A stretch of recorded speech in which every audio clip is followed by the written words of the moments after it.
నువ్వు పంపించిన జాతకం చూశానమ్మా. దీని గురించి మాట్లాడాలనే నిన్ను పిలిపించాను. ఏమైంది గురుగారు? నేను ఎన్నో జాతకాలు చూశాను, కానీ ఇలాంటి జాతకం చూడ్డం ఇదే మొదటిసారి. ఏమంటున్నారు గురుగారు? ఈ జాతకుడి జీవితం మొత్తం మృత్యుగండాలతో నిండి ఉంది.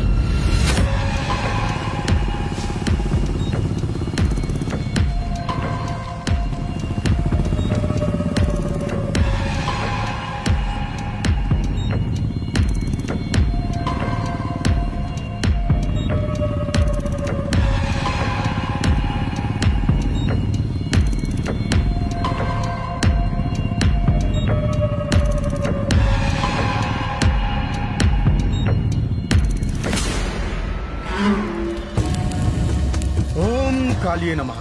ఓం కాళియే నమః. ఓం కాళియే నమః. ఓం కాళియే నమః. ఓం కాళియే నమః. ఓం కాళియే నమః. ఓం కాళియే నమః. ఓం అన్నా కాళియే నమః. ఇక్కడే ఉండండి, పిలుస్తాను. సార్. ఓం కాళియే నమః. ఓం కాళియే నమః. అతనే అన్నా, మీకు చెప్పాను కదా. అన్నా రండి. ఓం కాళియే నమః. ఓం కాళియే నమః. ఓం కాళియే నమః. ఓం శక్తి. ఓం శక్తి. హే ఓం